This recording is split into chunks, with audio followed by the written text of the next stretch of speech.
नमस्कार, बहुत स्वागत है आप सभी का। मैं हूं आपके साथ ज्योति यादव। राज्यपाल हरिभाव बागड़े ने गोविंदपुर गुरु जनजातीय विश्वविद्यालय बांसवाड़ा में आयोजित राष्ट्रीय कार्यशाला के उद्घाटन समारोह में कहा कि भारत प्राचीन ज्ञान विश्व को आधुनिक दृष्टि देने में सक्षम है।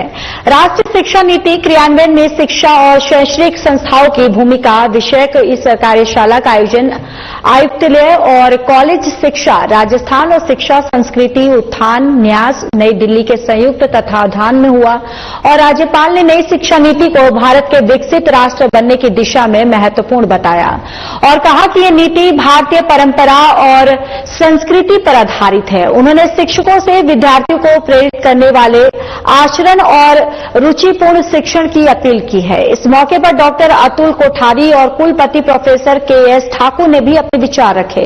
कार्यक्रम से पूर्व राज्यपाल ने वानस्पतिक और उद्यान और जनजातीय संग्रहालय का अवलोकन भी किया।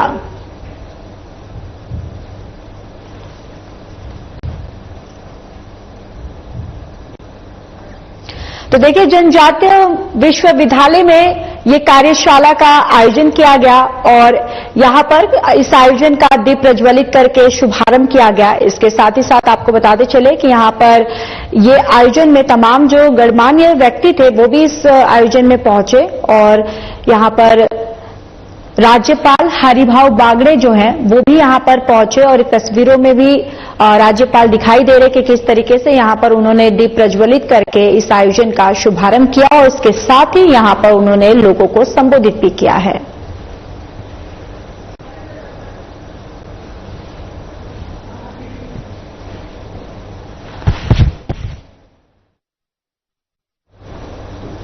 राजस्थान विधानसभा अध्यक्ष वासुदेव देवनानी ने महाराष्ट्र के राज्यपाल सीपी राधाकृष्ण से शिष्टाचार मुलाकात की। इस मौके पर उन्होंने राज्यपाल को फूलों के गुच्छों और राजस्थान विधानसभा की नवाचार पुस्तिका, डायरी, कैलेंडर और स्मृति चिन्ह भेंट किया।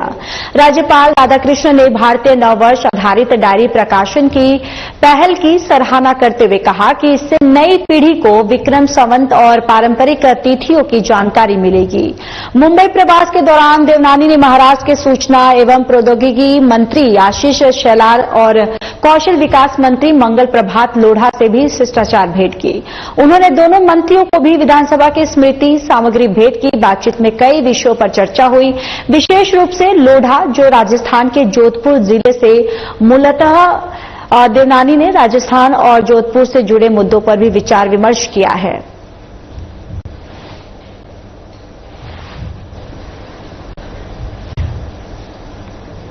तो देखिए, आपको बताते चले कि यहां पर देवनानी ने यहां पर एक शिष्टाचार भेंट की है और इस भेंट के दौरान दोनों के बीच तमाम विषयों पर चर्चा की गई है और तमाम पहलुओं पर, तमाम ऐसे मुद्दों पर इस भेंट के दौरान बातचीत हुई, चर्चा हुई और पुष्पगुच्छ देकर ये एक शिष्टाचार मुलाकात रही।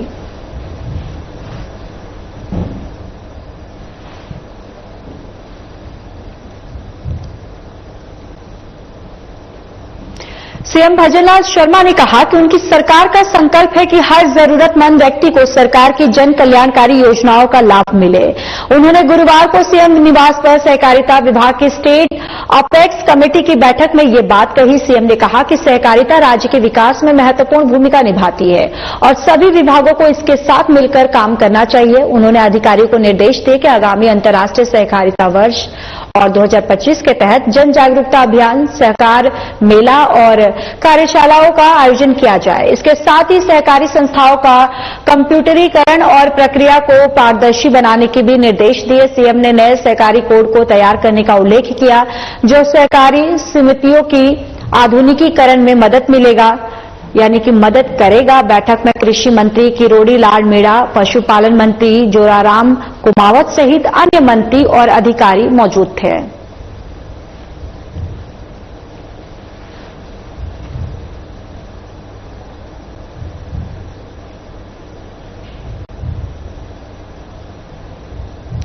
चलिए खबरों में आगे बढ़ते हैं। राजस्थान में बाल विवाह जैसी सामाजिक बुराइयों को जड़ से समाप्त करने के उद्देश्य से उप मुख्यमंत्री दिया कुमारी ने बाल विवाह मुक्त राजस्थान अभियान की शुरुआत की। इस मौके पर उन्होंने अभियान का नया लोगो और थीम सॉन्ग भी जारी किया, जो भावनात्मक रूप से लोगों को जोड़ते हुए बाल विवाह के खिलाफ जागरूकता बढ़ाएगा। उन्होंने कहा कि हर बच्चे को सुरक्षा, शिक्षा और सम्मान देना सरकार की सर्वोच्च प्राथमिकता है। अभियान के अंतर्गत सतर्क निगरानी, सामुदायिक भागीदारी और त्वरित सरकारी कार्रवाई को बढ़ावा दिया जाएगा। अतिरिक्त मुख्य सचिव कुलदीप रांका ने जानकारी दी कि राजस्थान राज्य बाल अधिकार संरक्षण आयोग यानी कि RSCPCR और बाल अधिकार विभाग यानी कि DCR ने आम नागरिकों से अपील की है कि बाल विवाह की आशंका होने पर चाइल्ड लाइन यानी कि 1098 या महिला हेल्पलाइन 181 पर सूचित करें। इस अभियान के तहत एक राज्य स्तरीय ओरिएंटेशन कार्यशाला भी आयोजित की गई, जिसमें 400 से अधिक प्रतिनिधियों ने बाल विवाह रोकने की शपथ ली है। तो देखिए, उप मुख्यमंत्री दिया कुमारी की तरफ से एक सराहनीय पहल जो है उसकी शुरुआत की गई है कि किस तरीके से राजस्थान में बाल विवाह जो है उस पर रोक लगाई जाए, और इसको लेकर उप मुख्यमंत्री के नेतृत्व में नया लोगो जो है, ये लोगो आपके टेलीविजन स्क्रीन पे दिखा रहे हैं, लोगो और सॉन्ग जो है, एक नया सॉन्ग थीम जो है वो भी तैयार किया गया है और इसके माध्यम से लोगों को जागरूक किया जाएगा बाल विवाह के प्रति। और यहां पर उप मुख्यमंत्री के द्वारा एक सराहनीय पहल जो है उसकी शुरुआत की जा रही है।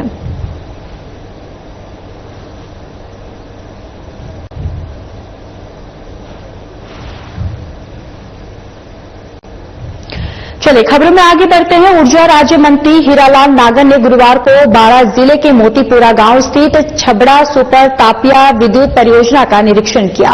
इस दौरान उन्होंने सुपर क्रिटिकल यूनिट्स का अवलोकन किया और अधिकारियों के साथ बैठक कर विद्युत उत्पादन और प्रबंधन की समीक्षा की। मंत्री ने अधिकारियों को गर्मी के मौसम में बढ़ती विद्युत मांग को देखते हुए अधिकतम उत्पादन सुनिश्चित करने के निर्देश दिए और तकनीकी कारणों से बंद पड़ी इकाइयों को तुरंत शुरू करने की हिदायत दी। नागर ने बताया कि राज्य को छत्तीसगढ़ से नियमित कोयला आपूर्ति मिल रही है और सौर ऊर्जा उत्पादन में राजस्थान सबसे आगे है। राज्य में 1000 मेगावाट बैटरी स्टोरेज प्लांट्स की स्थापना की जा रही है। उन्होंने कहा कि उपभोक्ताओं को 100 यूनिट तक मुफ्त बिजली मिल रही है और जल्द ही सोलर संयंत्रों की जरिए 150 यूनिट तक निःशुल्क बिजली उपलब्ध कराई जाएगी। मंत्री ने अव्यवस्थाओं पर सुधार करने के निर्देश भी दिए।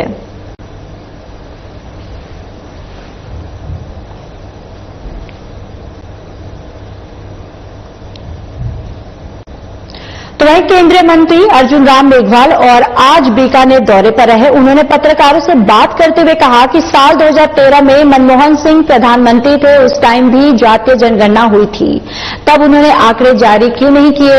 प्रधानमंत्री नरेंद्र मोदी सामाजिक न्याय में विश्वास रखते हैं। वो पिछड़ा वर्ग, वंचित वर्ग, शोषित वर्ग, गरीब वर्ग सभी का ध्यान रखकर उनको आगे लाने का काम कर रहे हैं। उसी दिशा में जातीय जनगणना का कार्यक्रम एक सवाल के जवाब में दरअसल केंद्रीय मंत्री ने कहा कि पहलगाम घटना दुखद है।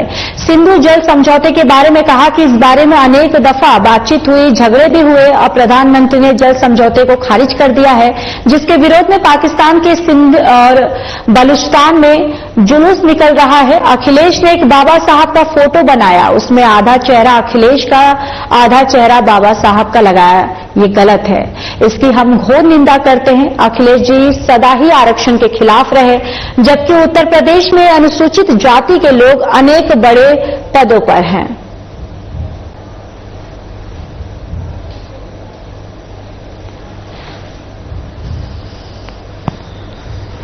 जनगणना हुई थी, उसमें जाति के आंकड़े भी लिए गए थे और 2013 में लोकसभा में बड़ी बहस हुई। सभी दलों के लोग बोले थे, हमारी ओर से, भारतीय जनता पार्टी की ओर से, हम उस समय विपक्ष में थे, लेकिन हमारे गोपीनाथ जी मुंडे बोले इसके पक्ष में आंकड़े जारी करो, तो क्यों नहीं करे जारी। ये राहुल गांधी जी उस समय सदन में थे, मेंबर थे, मनमोहन सिंह जी प्रधानमंत्री जी थे और सोनिया गांधी जी NSC चेयरपर्सन थी, क्यों नहीं करे आंकड़े जारी, बताओ। नरेंद्र मोदी जी सामाजिक न्याय में विश्वास रखते हैं सामाजिक न्याय के प्रति वो प्रतिबद्ध भी है, उनका कमिटमेंट है। हर क्षेत्र में ये जो वंचित वर्ग है, पिछड़ा वर्ग है, शोषित वर्ग है, इसको आगे बढ़ाने का वो प्रयास करते हैं। उसी दिशा में जातीय जनगणना का उठाया गया एक कदम। नई दिल्ली में राष्ट्रीय शैक्षिक अनुसंधान और प्रशिक्षण परिषद यानी कि एनसीईआरटी की महासभा की 59वीं बैठक का आयोजन हुआ, जिसमें राजस्थान के शिक्षा एवं पंचायती राज मंत्री मदन दिलावर ने भाग लिया। बैठक में दिलावर ने राजस्थान में पीएम विद्यालयों और स्वामी विवेकानंद मॉडल विद्यालयों की संख्या बढ़ाने की मांग की। इस मौके पर केंद्रीय शिक्षा राज्य मंत्री डॉक्टर सुकांत मजुमदार ने घुमंतु परिवारों के बच्चों की शिक्षा के लिए राजस्थान द्वारा किए जा रहे प्रयासों की सराहना की और एनसीईआरटी अधिकारियों को निर्देश दिए कि इन नवाचारों को देश भर में लागू करने के प्रयास करें और राजस्थान द्वारा बोर्ड परीक्षाओं में रीचेकिंग की सुविधा, प्रायोगिक परीक्षाओं में स्वागत सत्कार की परंपरा समाप्त करने और बोर्ड प्रश्न पत्रों को खंडों में तैयार करने जैसे महत्वपूर्ण सुझाव भी सभी राज्यों के समक्ष प्रस्तुत किए गए। यह बैठक राष्ट्रीय शिक्षा नीति के बेहतर क्रियान्वयन की दिशा में अहम रही।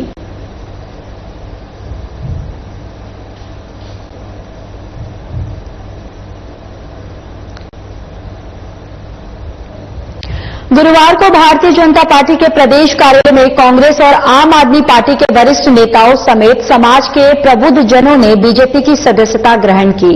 पार्टी के प्रदेश अध्यक्ष मदन राठौड़ ने इन नए सदस्यों को दुपट्टा पहनाकर पार्टी में स्वागत किया। इस मौके पर मदन राठौड़ ने कहा कि आज देश का बुद्धिजीवी वर्ग राजनीतिक दलों की विचारधारा का अध्ययन करता है और बीजेपी ही वो पार्टी है जो देश के 140 करोड़ नागरिकों के विकास की चिंता करती है। उन्होंने ये भी कहा कि समाज के प्रबुद्ध जन चिंतन करके बीजेपी से जुड़ रहे हैं और जिससे पार्टी और मजबूत होगी।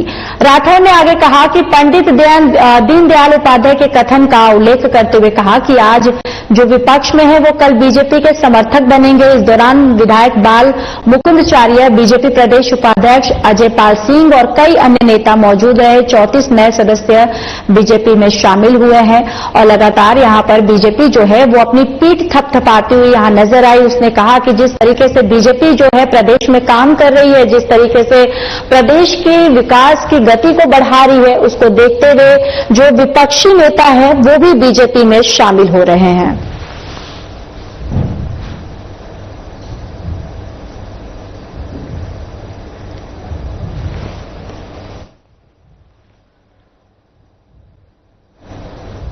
महिला एवं बाल विकास शासन सचिव महेंद्र सोनी ने गुरुवार को आईसीडीएस विभाग की समीक्षा बैठक में अधिकारी को पोषण ट्रैकर पर आंगनबाड़ियों के खुलने की रियल टाइम ऑनलाइन रिपोर्टिंग सुनिश्चित करने के निर्देश दिए। उन्होंने कहा कि पोषण ट्रैकर के माध्यम से डेटा सही और सटीक रूप से अपडेट करना महत्वपूर्ण है ताकि विभाग अपने वास्तविक लक्ष्य पर काम कर सके। समीक्षा में महेंद्र सोनी ने प्रधानमंत्री मातृ वंदना योजना में राज्य के बेहतर प्रदर्शन की सराहना की और बताया कि राजस्थान ने राष्ट्रीय पोषण पखवाड़े में प्रथम स्थान प्राप्त किया है। उन्होंने कहा कि राज्य की टीम का कठिन परिश्रम इसके पीछे है। उन्होंने मानदेय भुगतान के संबंध में भी निर्देश दिए कि सभी मानदेय समय पर दिए जाए ताकि अल्प वेतन भोगी कर्मचारियों को कोई परेशानी न हो। बैठक में आंगनबाड़ी भवन निर्माण सुविधाओं की स्थिति और अन्य महत्वपूर्ण योजनाओं की भी समीक्षा की गई है। तो देखिए, आईसीडीएस विभाग की ये समीक्षा बैठक की गई और इस बैठक में आंगनबाड़ियों के विकास को लेकर इस बैठक में चर्चा की गई है कि किस तरीके से आंगनबाड़ी जो कार्यकर्ता है उनकी सैलरी जो है वो समय पे दिया जाए ताकि उनको कोई भी समस्या ना हो और किस तरीके से उनके काम में जो परेशानियां आ रही हैं उसको यहां पर सही किया जाए, ठीक किया जाए। इन तमाम पहलुओं पर इस बैठक में बातचीत की गई।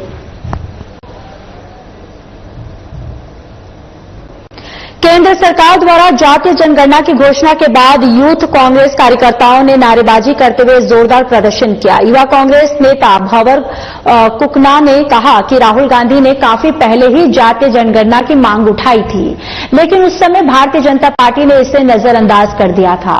अब जब हाल ही में हुई राष्ट्रीय मीटिंग में जातीय जनगणना को मंजूरी दी गई है, तो हम राहुल गांधी का आभार व्यक्त करते हैं और उन्हें बधाई देते हैं।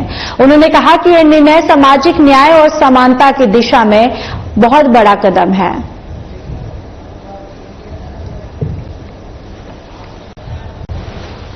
राज्य की सबसे बड़ी पंचायत लोकसभा के सदस्य है आदरणीय राहुल गांधी ने पहले भी मांग की थी कि जातीय जनगणना होनी चाहिए। इस द्वारा भाजपा के नेता बार बार उन्हें हंसना, नरेंद्र मोदी को उनको शहजादा कहना, भाजपा नेता द्वारा उनको पप्पू कहना, फिर भी राहुल गांधी की बात इन्हें माननी पड़ी और झुकाने वाला चाहिए। झुकने वाला ये भाजपा के नेता है, ये बार बार गलत टिप्पणी करती है। देश का युवा जाग चुका है। पहलगाम में जो हमला हुआ है उस पर पाकिस्तान पर ये वापिस पाकिस्तान पर अटैक करने की सोच नहीं रही। पाकिस्तान के बारे में जो मीडिया चला के आ रही है, ये आप देखिए। प्रधानमंत्री फसल बीमा योजना के तहत फसल कटाई प्रयोगों पर बीमा कंपनी द्वारा लगाई गई आपत्तियों के निस्तारण के लिए गुरुवार को पंत कृषि भवन में राज्य स्तरीय शिकायत निराकरण समिति की बैठक आयोजित की गई। इस बैठक की अध्यक्षता शासन सचिव कृषि एवं उद्यानिकी राजन विशाल ने की है। बैठक में भीलवाड़ा जिले के रबी 2023 से 24 की फसल कटाई के 33 प्रयोगों की आपत्तियां के निस्तारण पर चर्चा की गई। शासन सचिव ने अधिकारियों को फसल कटाई प्रयोगों को पूरी ईमानदारी से समय पर संपादित करने के निर्देश दिए और लापरवाही बरतने वाले अधिकारियों के खिलाफ विभागीय कार्रवाई की चेतावनी दी। उन्होंने बताया कि अब तक खरीफ 2023 और रबी 2023 से 24 के फसल बीमा क्लेम के तहत किसानों को 2,853 करोड़ रुपए वितरित किए गए और बकाया राशि शीघ्र वितरित की जाएगी। बैठक में कृषि विभाग के वरिष्ठ अधिकारी और बीमा कंपनी के प्रतिनिधि उपस्थित थे।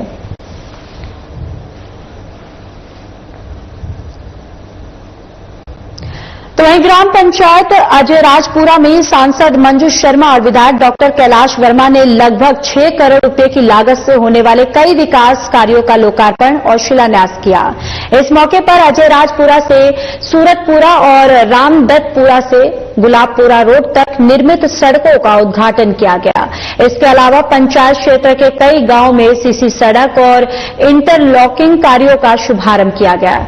और आपको ये भी बताते चले कि विधायक कोष से उच्च माध्यमिक विद्यालय अजयराजपुरा में और टीन शेड निर्माण, रामदत्तपुरा में सामुदायिक भवन और सांसद कोष से डेगड़ों की ढाणी में शमशान और चारदीवारी और सड़क निर्माण कार्यों का शिलान्यास किया गया। डॉक्टर वर्मा ने कहा कि जन भावनाओं के अनुरूप विकास प्राथमिकता है। कार्यक्रम में नागरिकों ने सांसद और विधायक का भव्य स्वागत किया। अनेक जनप्रतिनिधि, पदाधिकारी और बड़ी संख्या में स्थानीय लोग मौजूद रहे।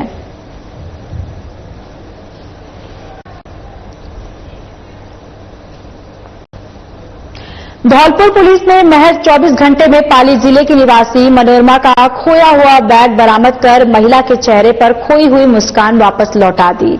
जिला पुलिस अधीक्षक सुमित मेहड़ा और अतिरिक्त पुलिस अधीक्षक मनोज शर्मा के निर्देशन में ये कार्रवाई की गई। महिला ने बताया कि बैग में 3 लाख रुपए के गहने और अन्य सामान था। यातायात प्रभारी आशुतोष सिंह ने बताया कि महिला बाबा विशिनीगिर धाम से धौलपुर आ रही थी और रास्ते में उनका बैग टेम्पो में छूट गया था। महिला ने शिकायत दी, जिसके बाद कांस्टेबल योगेंद्र और चेतन मेड़ा ने शहर के अभय कमांड कैमरों की मदद से टेम्पो की पहचान की और टेम्पो ड्राइवर ने ईमानदारी दिखाते हुए बैग को पुलिस को सौंप दिया, जिसमें गहने और अन्य सामान सुरक्षित थे। मनोरमा ने पुलिस की तत्परता और ईमानदारी के लिए धन्यवाद दिया।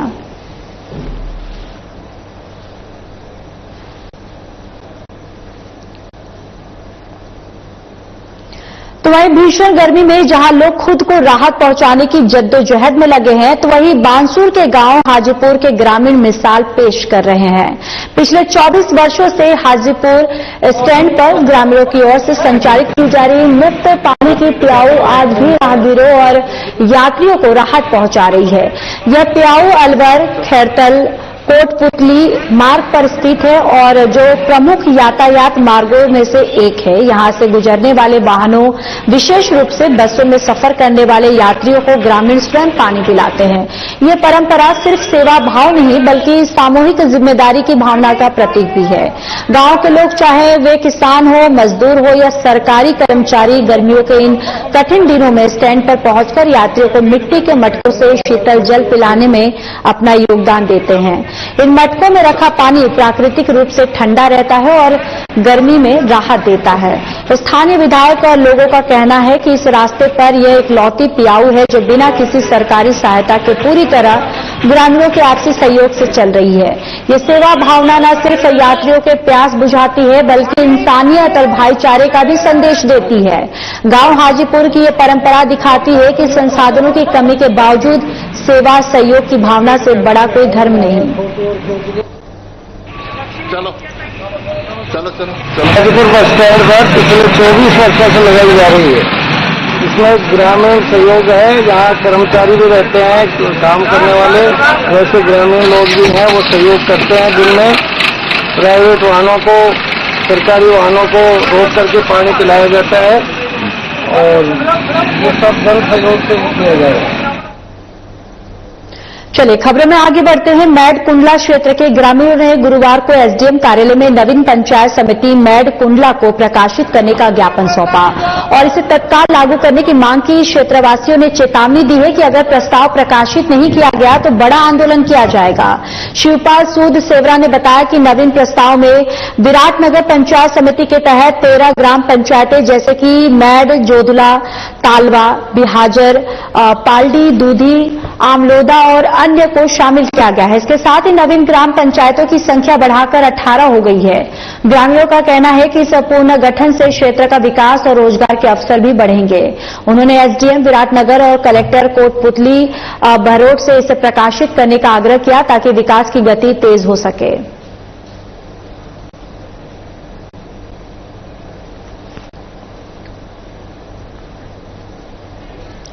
खबर हनुमानगढ़ से है, जहां आबकारी विभाग और टाउन पुलिस की संयुक्त टीम ने कई जगहों पर दबिश देकर 12,800 लीटर लाहन और कच्ची भट्टियां नष्ट की है। साथ ही 70 लीटर हथकढ़ शराब भी बरामद की है। इस कार्रवाई में 5 लोगों को गिरफ्तार किया गया है। जिला आबकारी अधिकारी संजीव पटवारी ने बताया कि अमरपुरा, थेड़ी, घगर नाली और नवा शहर के आसपास सरकारी जमीन पर शराब कशीदगी की शिकायतें मिल रही थी और इसी शिकायतों के आधार पर विशेष अभियान के तहत गांव में दबिश दी गई, जिसमें 2800 लीटर लाहन और 8 कच्ची भट्टियां नष्ट की गई। इसके साथ ही पुलिस ने गंगागढ़ और श्रीनगर रोही में भी दबिश देकर 10,000 लीटर लाहन नष्ट किया और 70 लीटर शराब बरामद की। पुलिस ने मामले में जसकरण सिंह, रमेश लाल, संदीप सिंह, बाबू सोरगर और बुट्टा सिंह को गिरफ्तार कर आबकारी अधिनियम के तहत मुकदमा दर्ज कर लिया है।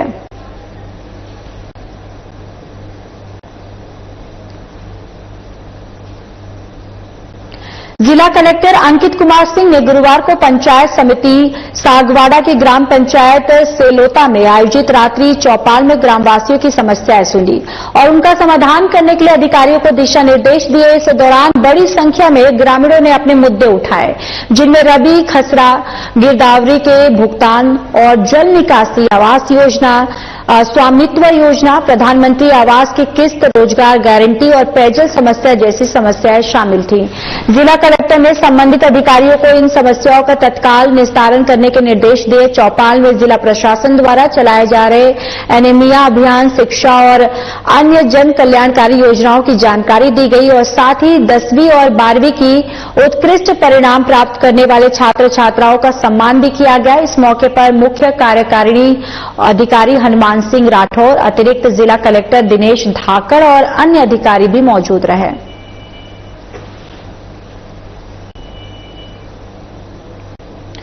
तो वही अगली खबर हनुमानगढ़ के नोहर से है, जहां सोंडी गांव में आपड़ी योजना के अधिकारियों की लापरवाही के चलते ग्रामीणों को भीषण गर्मी के समय में पेयजल संकट से जूझना पड़ रहा है। आपको बताते चले कि सोंडी गांव आपड़ी योजना के कर्मशाना प्लांट से जुड़ा हुआ है, तो वहीं से ही ग्रामीणों को पेयजल की सप्लाई दी जाती है, जो पर्याप्त नहीं है। ग्रामीणों का कहना है कि आबादी क्षेत्र के हिसाब से गांव बड़ा होने के कारण यहां नाम मात्रा की सप्लाई दी जा रही है, जो आबादी के हिसाब से सही नहीं है। गांव ऊंचाई पर बसा होने के कारण ओवरहेड टैंक के में पर्याप्त मात्रा में पानी नहीं पहुंच पाता है, जिसके कारण गांव में सप्लाई नहीं दी जा रही है। ग्रामीणों का कहना है कि कर्मशाना प्लांट पर नहरबंदी के चलते पानी के तीनों डैम लबालब भरे पड़े हैं और नहरबंदी के दौरान झूठी वाहवाही लूटने के चक्कर में अधिकारी भी सोंडी गांव के साथ सौतेला व्यवहार कर अपनी सप्लाई दे रही है, और सप्लाई जो है वो नहीं दे रही है, जिसका खामियाजा ग्रामीणों को पेयजल संकट के रूप से भुगतान करना पड़ रहा है। ग्रामीणों को पेयजल संकट की स्थिति में मजबूरन 1000 रुपये खर्च कर नोहर से ट्यूबवेलों का खारा पानी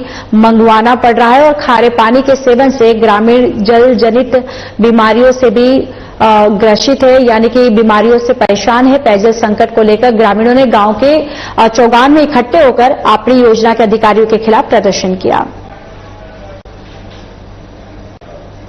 चलिए, इस बुलेटिन में इतना ही। बाकी देश और दुनिया की तमाम बड़ी खबरों के लिए जुड़े रहिए हमारे साथ। नमस्कार।